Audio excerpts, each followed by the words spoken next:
My two little brothers are buried here. That's why I come here today. Tommy was just 6 years old, and Charlie was only 3 when they both died of cholera in May 1862. Light went out in our family's lives the day those two funny little boys left us so suddenly. My name is Rosalie Dillon, and I'm the eldest child born in 1849 to John Blake Dillon and Adelaide Hart. You've probably heard of my father, John Blake Dillon.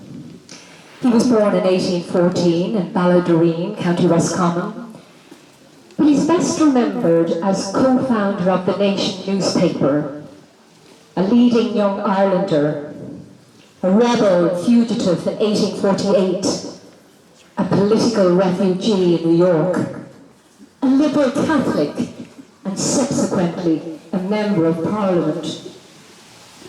You probably know too that my brother, also called John, became a leader of the Irish Parliamentary Party in the struggle to secure Home Rule. He was imprisoned twice, in 1881 and 1882. And he was a fellow inmate of Parnell in Kilmainham Jail. Did you know there's a street named after him in the Dublin Liberties? But that was all in the future. My mother, Adelaide Hart, was born in Dublin. She was a spirited woman, and before she met my father, she travelled extensively all over Europe. Her father, William Francis Hart, was a solicitor whose firm, Hart and O'Hara, were the first Catholic law partnerships to begin practice after the relaxation of the penal laws. When my father, John Blake Dillon, was at Trinity College, he made the most important friendship of his political career with a man called Thomas Davis. And when his friend fell ill, he invited him to spend a week at the seaside here in Killiney. My father said to him, "I have a piper there that will put life back into you for the next 7 years. The lodge in which I stop looks straight across the bay, and we shall make a pilgrimage to that place." That lodge was Druid Lodge, which still stands today on Killiney Hill Road, quite nearby. But I'm afraid his friend didn't heed the piper, and he was struck down with scarlet fever and died 7 days later. My father's health deteriorated quite rapidly after his friend's death, and he was ordered by his doctors to spend the winter in Madeira. And when he returned that autumn in 1846, there was a total failure of the potato crop. Hunger had tightened its grip on the Irish poor. Paradoxically, this was a time of personal happiness for my father, because he had fallen in love with my mother Adelaide, and they were married in 1847. They had met since his return from Madeira through William O'Hara, my mother's uncle and guardian, and a partner in that firm of solicitors, Hart and O'Hara. My father became a frequent visitor to Druid Lodge, the house which William O'Hara had built. But then, in 1848, after witnessing the devastation the Great Famine had on the country, and particularly the poor, the Young Ireland movement gathered an army together and trying to mount an insurrection. That insurrection was a failure, and the plotters had to flee. So my father, together with Thomas Francis Marr and his brother-in-law Charles Hart, went to Druid Lodge to plan their escape. My mother wrote later that she said she did not shed one tear on parting with my father when they kissed goodbye and she looked after him from the window and met his eyes. All my love, all my heart and soul spoke to you. Well, the police searched for my father in Druid Lodge, where his sister-in-law, Pauline Hart, asked courageously for a warrant.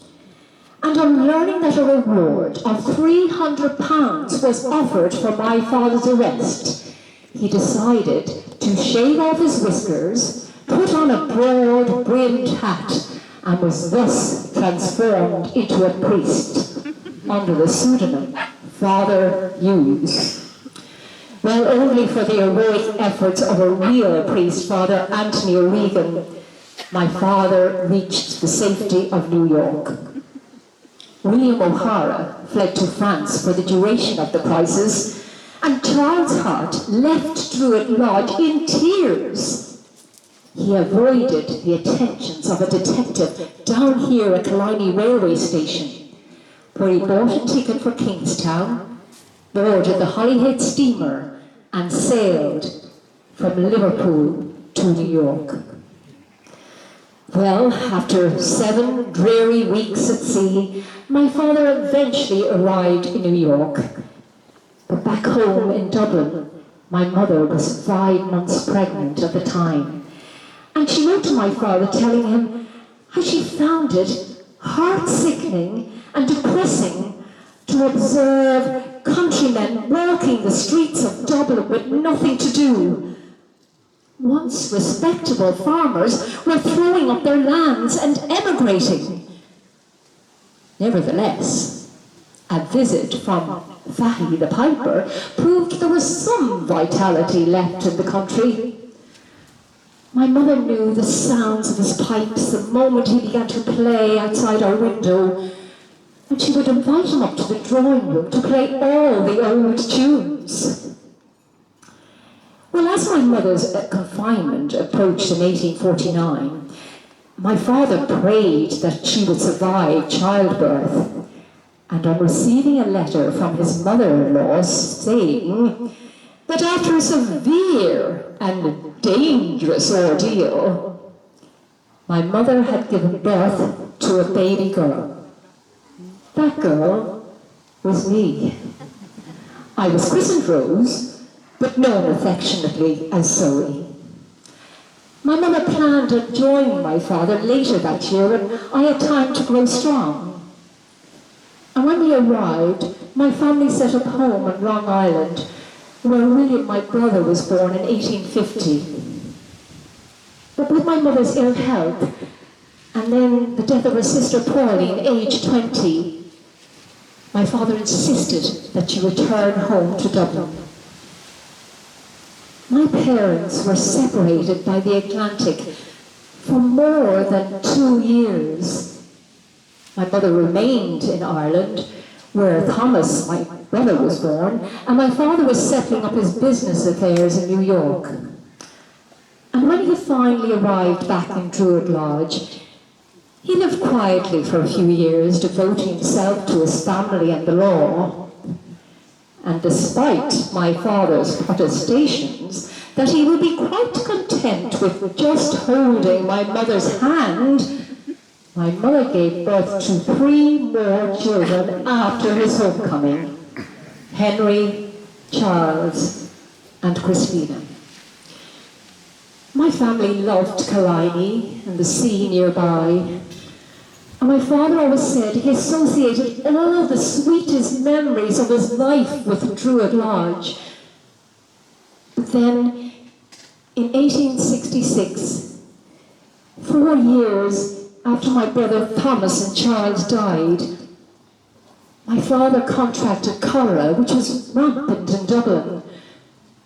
He died on the 15th of September, aged 52. My mother was with him at the end in Druid Lodge. I remember a hearse and 4 horses bearing black plumes receiving his body, which was enclosed in an oak coffin lined with lead. The sad cortege extended over 1.5 miles, and from Bagot Street, 100 carriages followed it to Glasnevin Cemetery. Then, in 1869, 3 years later, I died of consumption, age 20. I'm buried in Kilcolman Old Graveyard, Ballowgreen, County Roscommon, with my sister, Mary Christina. You may know that the souls of the dead may come back to visit places from their past life. I come back down the old funeral path here to this graveyard, where I fancy I can overhear the childish chatter of my 2 little brothers, Thomas and Charles. Do you ever hear them? I must be gone. There is a grave where daffodil and lily wave, and I would please the hapless form buried under the sleepy ground with mirthful songs before the dawn.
Well, thanks very much to Catherine for that very moving performance, I think, and also to Dave for playing the part of Fahy the Piper.